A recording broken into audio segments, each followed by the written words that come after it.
Valentine's Day. Greetings, my Israelite brothers and sisters, heirs, joint heirs, adopted, grafted, natural, spiritual, however you may come. If my phone drops, it's on the bracket. I'll put it back up, but don't worry, I'm not in any danger or unsafe. Valentine's Day. Valentine's Day. How you doing, Sister KT?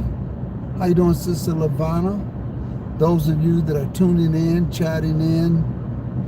I know some of you are tuned in, but not necessarily chat in. So Valentine's Day, I put a question mark on it because people probably want to know, is it pagan? Is it not pagan? Can we do it? Can we not do it? And some people say, well, it's not connected to a religious, ceremony. Sometimes we look at pagan holidays as the ones that substitute or that are integrated into religious holidays as the only ones that are pagan. But it's all of them. It's every last one of them. How you doing, Sister Ashton? So Valentine's Day, yes, it is pagan. And its origin is pagan. And although it's not incorporated or substituted as being incorporated like Christmas is connected, the attempt to connect it with a birth of the Messiah, or although it's not like Easter Bunny being connected to be incorporated with the Passover, doesn't have to be, but the players in it, the players in Valentine's Day are pagan. The little Cupid is pagan. There's no Cupid. There's no little angel with a bow and arrow that will shoot shoot an arrow into your heart and into somebody else's heart and make you all like each other. That's what Valentine's Day is about. It's about the Cupid. The Cupid is pagan. So that's as much of information that you really need to determine whether or not it's something that you want to observe or not. Again, although it's not connected to or in substitute of a so-called biblical event, it's still in its origin pagan. And that's why it's like Halloween. Halloween is not connected with a religious day, but it's pagan. It's satanic, and it's pagan. So that's the same thing with the little Valentine's Day in heart. Some people think, well, it's so cute and there's no harm in it, but it is. Anything that we do in substitute of the Most High God that's capable of having powers to do something that it cannot do, and it comes from a pagan God, it is what it is. So, as most of us are coming into the knowledge of the truth, we can understand that. It's just that it's those that are walking into the knowledge. How you doing, Sister Sabrina? Sister SB Flowers, how are you? And people are going to ask, well, is any harm getting flowers and saying I love you? You should do that every day if you got a spouse. But in particular, on this day, the scriptures tells us to shun from the appearance of evil. And when you start giving out a little Valentine's card and all like that, again, although it's not connected directly to a religious holiday. It is pagan. Pagan days, we, being in this month of history, one of the things, of course, we look at history and we should learn and know our history every day of the week, 365 days a year. But let me just say this. We need to start to concentrate a little bit more on learning more about the feast days. I'm going to be starting the feast day series right at the beginning of March. I'm going to be breaking it down, and I mean thoroughly. We're going to be breaking it down, its meaning, what every last one of them mean. I don't want us to go into 2020 observing feast days and just doing them because the scripture says on the 14th day of the first month there's a Passover. I want you to know why, the who, what, when, where, why, and how. All of that information is going to be put on the table this year. So, because many of you all have been subscribers for a very long time, and I want to elevate your understanding and your growth and getting to the bottom of this. A lot of Hebrew camps,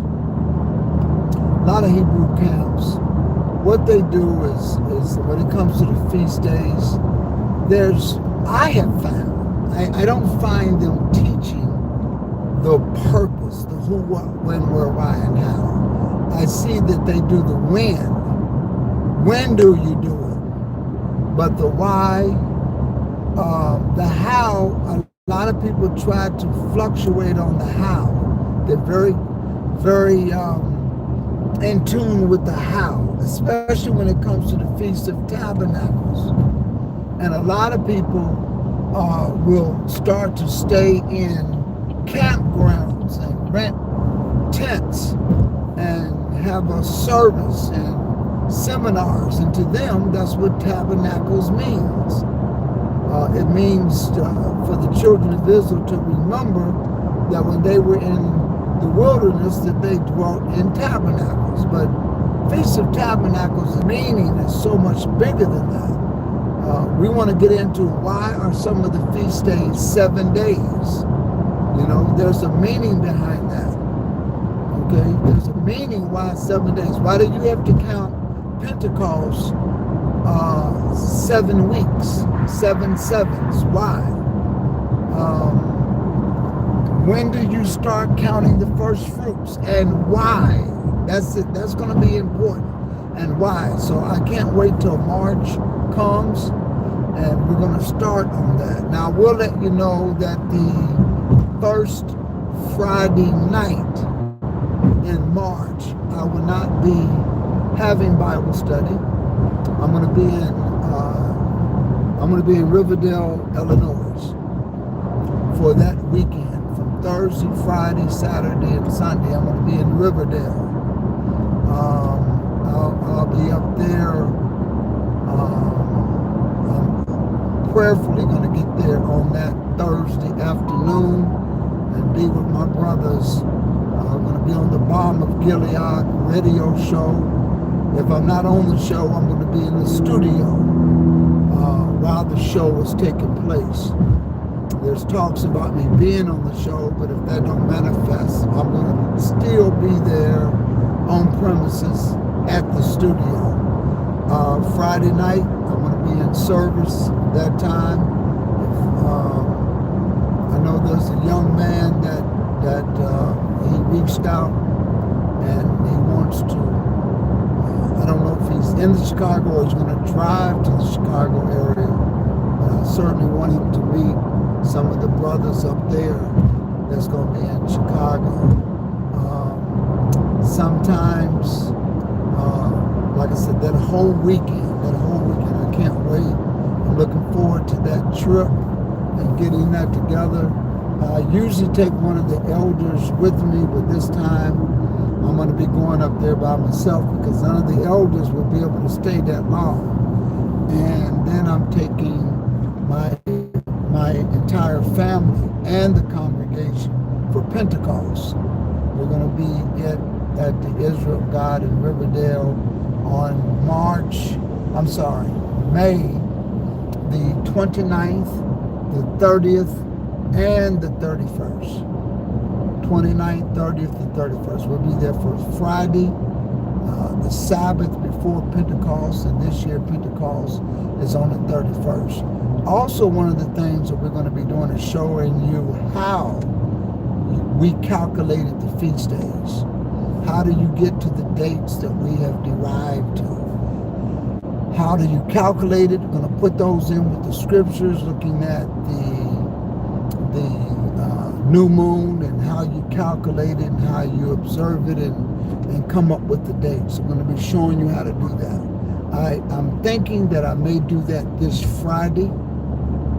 I'm thinking that's when I'm going to do that. At least get all the material together, which I have together, but I want to update it a little bit and go in there and show you all that. Once you learn how to calculate the feast days, and why is it important to learn how to do it? Because it's important that we know we're the teachers, we're the priests. That means teachers. We're the teachers of the earth, and we, as people of the book, importantly, as being the people of the book, we should know how to come up with the feast day dates. We should not be waiting for a calendar to come out and look on the Gregorian calendar to determine when does Passover start. You should know how to calculate it and check the calendar and see if the calendar is right, because dates on the calendar can fluctuate based upon being accommodated to this man. Even the Jewish people, if it don't accommodate them, they'll go the day before or the day after the original date.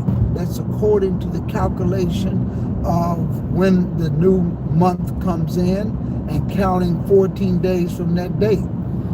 I'm I believe, I'm pretty much sure on Friday night I'm going to show you last year how we calculated the date and came on the exact same date that the Gregorian calendar had it.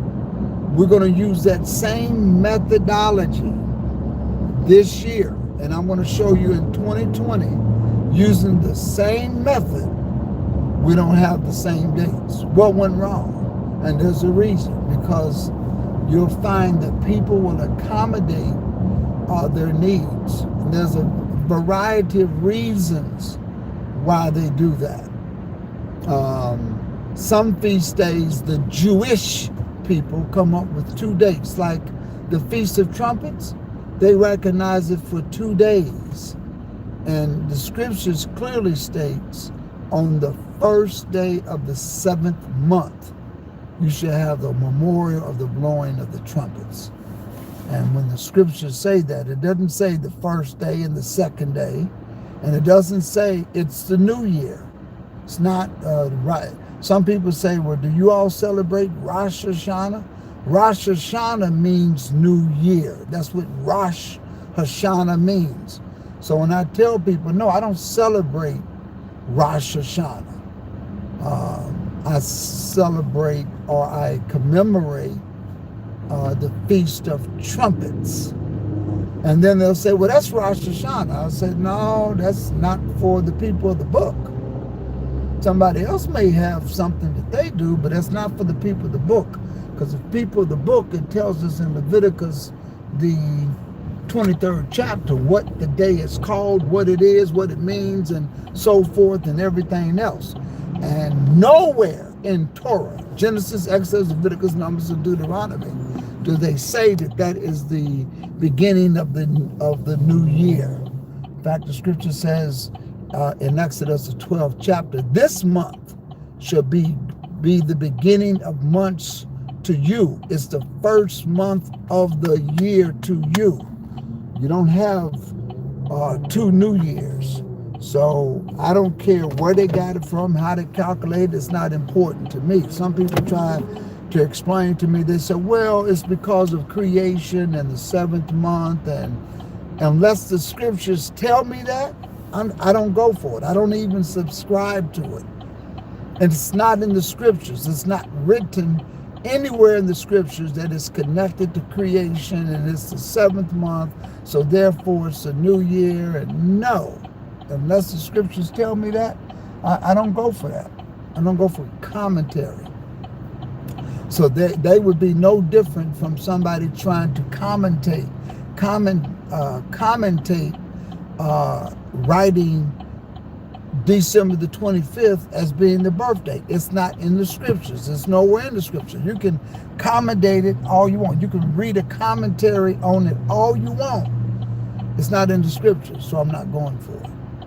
Getting back on Valentine's Day, it's not in the scriptures. It's not in Leviticus, the 23rd chapter. And if it has anything to do with anything else, it's pagan. Now, not all of man's holidays are pagan. For instance, Monday is going to be President's Day. It's nothing pagan about President's Day. There's no idol god worshiping in it. It's just a day to say, hey, we have a bunch of presidents over the course of our history, and it's President's Day. And I'm going to enjoy the day. I really am. I'm going to enjoy the day. I want to enjoy the day with my family and enjoy the day off. I'm not celebrating anything. I'm just enjoying the day off. Another one is Labor Day. Labor Day. It's nothing pagan about Labor Day. So not all of these holidays, some of them are civil. They're not Sabbaths at all. So, and that's the way it is. So, but just to share that with you, sometimes you can get drawn in to the fact that, oh man, I'm supposed to go get the spouse something.